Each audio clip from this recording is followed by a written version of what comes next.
आज का जो हमारा टॉपिक है वो है रदरफोर्ड का एटॉमिक मॉडल। आपने पहले भी पढ़ा हुआ है रदरफोर्ड एटॉमिक मॉडल, नाइन्थ में भी। हम इसको दोबारा डिस्कस करेंगे, यानी न्यूक्लियस की डिस्कवरी किस तरह से हुई थी। 1911 के अंदर लॉर्ड रदरफोर्ड ने एक क्लासिक एक्सपेरिमेंट परफॉर्म किया था। उसने कहा था कि जो हाई स्पीड अल्फ़ा पार्टिकल्स हैं उनकी स्कैटरिंग अगर करवाई जाए और रेडियो एक्टिव मेटल में से यानी वो अमिट होते हैं, और उनको अगर हम एक दरमियान में हम जो है वो टारगेट रखें जिसके ऊपर वो आके स्ट्राइक करें और पीछे उसका इमेज लें, तो ये जिंक सल्फाइड की जो फोटोग्राफिक प्लेट है जिसके ऊपर इमेज आता है, तो उसके अंदर तो किस तरह से वो हमें इमेज देते हैं, कौन कितने पार्टिकल पास होते हैं और कितने पार्टिकल पास नहीं होते, यही हमने रदरफोर्ड ने अपने मॉडल में देखा था। उसने कहा a beam of alpha particle जो है वो गोल्ड फाइल के ऊपर 0.0004 सेंटीमीटर थिकनेस की वो फाइल थी, उसको टारगेट के तौर पे यूज़ किया गया था। और पिन होल जो लेड प्लेट का पिन होल सुराख था जिसमें से वो पास किए थे, तो पीछे जिंक सल्फाइड की फोटोग्राफिक प्लेट को एज अ डिटेक्टर रखा हुआ था। इसमें से जो पार्टिकल्स हैं उनका जो जो भी उन्होंने बिहेवियर शो करवाया वो फ्लैश ऑफ लाइट की मदद से उस पर वो शो करवा दिया गया। अब उसने ये ऑब्ज़र्व किया कि जो ज़्यादातर पार्टिकल्स हैं वो अनडिफ्लेक्टेड सीधे गुजर गए, उस फाइल में से ज़्यादातर जो हैं वो सीधे गुजर गए।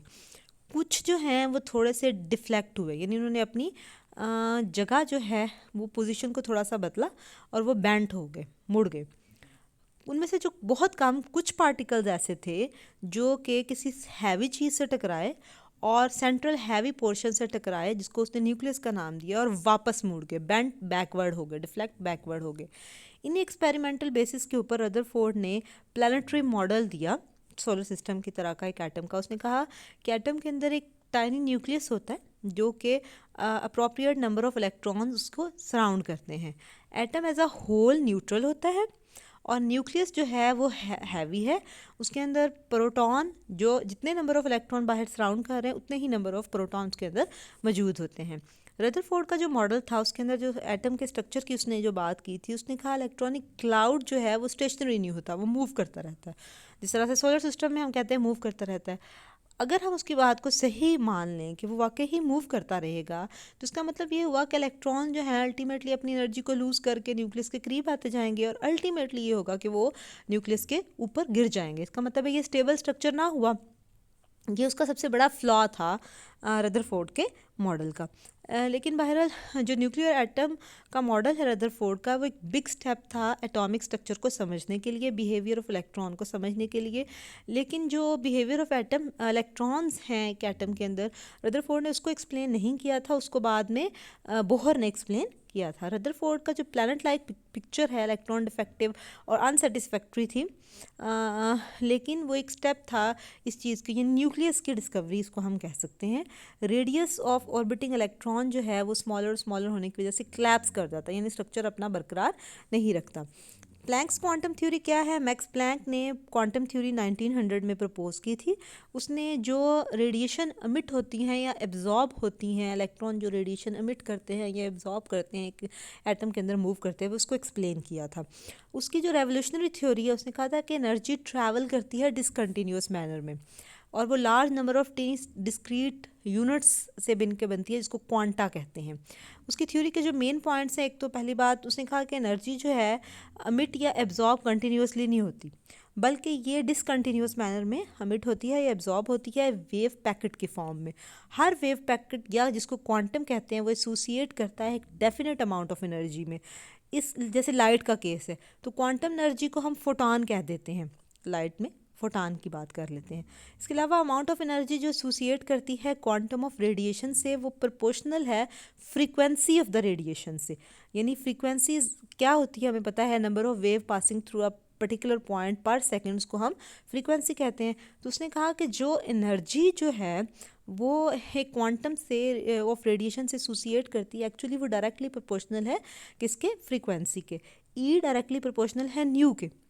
हम यहाँ पे एफ का वर्ड नहीं यूज़ कर रहे, हम न्यू का यूज़ कर रहे हैं। तो ई इज़ इक्वल टू, अगर जब आप प्रोपोर्शनलिटी साइन ख़त्म करते हैं तो एच न्यू के बराबर आ गया।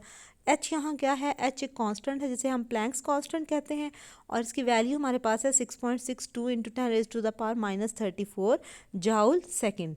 ये जो रेशो है एनर्जी की और फ्रीक्वेंसी ऑफ द फोटान की है, एक जो बॉडी अमिट करती है वो क्वांटा की फॉर्म में करती है। E is equal to H nu. Frequency जो है वो रिलेट करती है वेवलेंथ से। न्यू अब हमें पता है सी ओवर लैम्डा के बराबर है।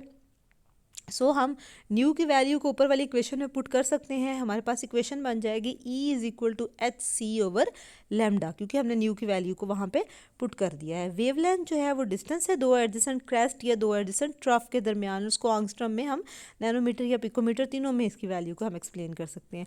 जितनी ज़्यादा वेवलेंथ की वैल्यू यानी फोटान के लिए ग्रेट होगी उतनी ही एनर्जी स्मॉल होगी, क्योंकि ये इन्वर्स रिलेशन में है। वेव नंबर ऑफ वेव्स हैं पर यूनिट लेंथ में, तो ये रेसिप्रोकल है वेव लेंथ का, यानी न्यू बार आ जाता है। ये is equal to 1 over lambda है, उसकी वैल्यू अगर आप पुट करते हैं तो ये हमारे पास आ जाता है E is equal to H C nu bar. ये उसी ऊपर वाली इक्वेशन में जब हम उसकी वैल्यूज़ को पुट करते हैं तो हमारे पास ये आ जाती है। यानी एनर्जी ऑफ फोटान जो है वो फ्रीक्वेंसी, वेव लेंथ और वेव नंबर तीनों से रिलेट करती है। जितना ज़्यादा वेव नंबर होगा फोटान का उतनी ही एनर्जी जो है वो एसोसिएटेड ज़्यादा होगी। इसी तरह से रिलेशनशिप की बात कर लें, energy, frequency, wavelength, wave number, ये सब फोटान ऑफ लाइट के साथ हमारे पास जो है इंटर रिलेटेड है। और इनको एक्सप्लेन किया था बोहर ने अपने एटॉमिक मॉडल में। एक्चुअली बोहर ने जो रदरफोर्ड के मॉडल का फ्लॉ था, यानी रदरफोर्ड ने जो चीज़ें एक्सप्लेन नहीं कर पाया था, वो बेसिकली एक्सप्लेन नहीं कर पाया था एटम के अंदर जो इलेक्ट्रॉन है वो किस तरह से अपनी एनर्जी को अमिट या एब्जॉर्ब करता है। तो उसको बोहर ने अपने मॉडल के अंदर एक्सप्लेन किया था।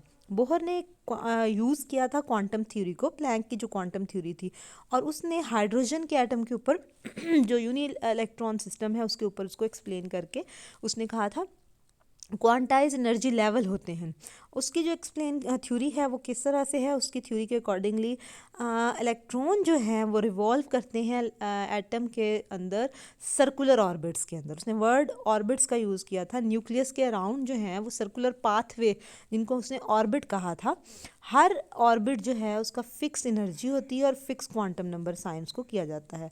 इलेक्ट्रॉन जो हैं वो पर्टिकुलर ऑर्बिट के साथ उसकी एनर्जी जो है अमिट या एब्जॉर्ब कर नहीं करता। जब वो पर्टिकुलर ऑर्बिट में मूव करता है तो वो एनर्जी ना तो अमिट करता है और ना ही एब्जॉर्ब करता है, बल्कि फिक्स्ड रहती है उसकी एनर्जी। ये एनर्जी अमिट या एब्जॉर्ब सिर्फ उस वक्त होती है जब इलेक्ट्रॉन जंप करता है एक ऑर्बिट से दूसरे ऑर्बिट की तरफ। यही जब वो जंप करके यानी जो चेंजेस आते हैं उसकी एनर्जी के अंदर वो डेल्टा ई की फॉर्म में आता है, और उसको हम प्लैंक इक्वेशन के accordingly delta E is equal to E2 minus E1 is equal to H nu हमारे पास आ जाता है। डेल्टा ई एनर्जी डिफरेंस है दो ऑर्बिट्स की एनर्जी के दरमियान, E1 और E2 के दरमियान जो एब्जॉर्ब हो रही है, और इस तरह से ये जंप करता है इनर ऑर्बिट से, या तो वो इनर ऑर्बिट से आउटर ऑर्बिट में या आउटर ऑर्बिट से इनर ऑर्बिट में मूव करेगा। इनर यानी लोअर ऑर्बिट और आउटर ऑर्बिट यानी बाहर वाला ऑर्बिट। एनर्जी एब्जॉर्ब होती है जब इलेक्ट्रॉन इनर ऑर्बिट से आउटर ऑर्बिट में जाता है, यानी छोटे से बड़े की तरफ जाता है, और जब बड़े से छोटे की तरफ आता है तो एनर्जी जो है वो अमिट होती है, एब्जॉर्ब होने की बजाय अमिट होती है।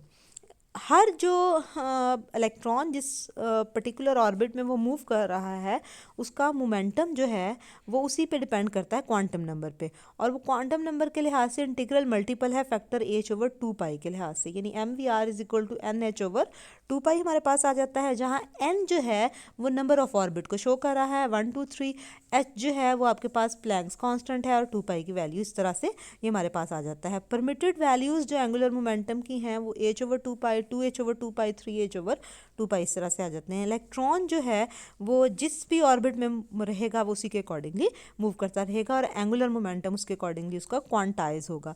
यही हमारे पास है बोहर का मॉडल, जिसके मदद से हम रेडियस और एनर्जी को कैलकुलेट करेंगे। इंशाल्लाह कल हमारा ये नेक्स्ट टॉपिक होगा।